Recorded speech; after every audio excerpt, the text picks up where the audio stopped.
Alors, bonjour tout le monde, ici Danny Murray pour un autre petit cours, comment apprendre la bourse comme un pro. Alors, on voit ici, chaque barre équivaut à 20 minutes. On a une résistance qui s'en vient à 4,40. On est passé de 4,13 à 4,32. Donc là, pour moi, ça, il est déjà trop tard. Je vais vous expliquer pourquoi, puisque si on achète ici, le risque était quand même limité à 4,10 environ. On achetait à 4,13 par exemple, on achète 2500. Donc c'est 75$ de perte si on le vend à 4,10 et dans les environs.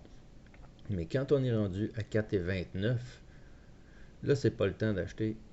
À 4,29, si j'en achète 2500 la même quantité, le risque est rendu à 475$ si je vends à 4,10. Donc, dans le cas où ce qu'on veut acheter, c'est bien de ne pas acheter quand il est trop tard. Ici, on pouvait peut-être se faire une petite ligne qui descendait, puis voir que dans cette région-là, on pouvait acheter. Mais là, pour moi, théoriquement, pour l'instant, il est trop tard. Parce que ici, je n'achèterais 2500 puis j'aurais déjà 500$ ou presque de risque. Tandis que ici, j'aurais pu même acheter 5000, puis même à la limite 10 000 pour avoir 300$ de risque. Mais à 10 000, j'aurais fait 2000$ juste d'ici à là, en très peu de temps. Donc, c'est toujours mieux d'attendre, d'être dans le fond, de voir qu'est-ce qui va se passer avec le niveau 2 qui nous indique les acheteurs et les vendeurs et tout ça. Avec le temps, vous allez comprendre de quoi je parle. Mais c'est juste pour vous expliquer à quel point que le risque est important. Il faut acheter dans des moments où on a baissé et non pas que ça monte, qu'on se mette à s'exciter, puis qu'on se mette à vouloir acheter, puis que ça redescend, puis que finalement on perd.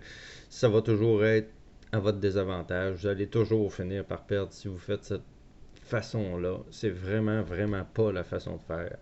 Il faut vraiment acheter à la base quand les gens ont fini de vendre. Si on regarde ici, les volumes de vendeurs diminuaient de plus en plus. Il y avait presque plus de vendeurs. Donc, on se doutait que ici, ça achevait. Donc, à partir de là, on peut acheter, puis faire des beaux profits. Donc, et puis évidemment, si on achète dans cette région-là, on peut acheter plus de quantité, plus d'actions. Donc, c'est encore plus payant de le faire comme ça. Donc, évidemment, on peut l'acheter à coût de deux trois coups.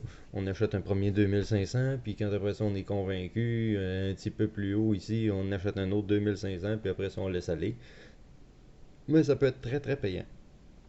Donc, c'était un vrai petit cours de base, mais c'est pour vous expliquer quand même que les méthodes d'achat et tout ça sont bien spécifiques.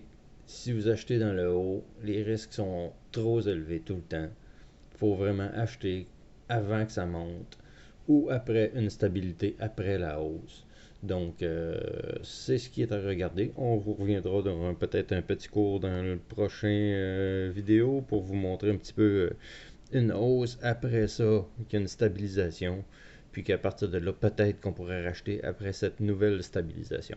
Donc, je vous remercie et on se revoit bientôt.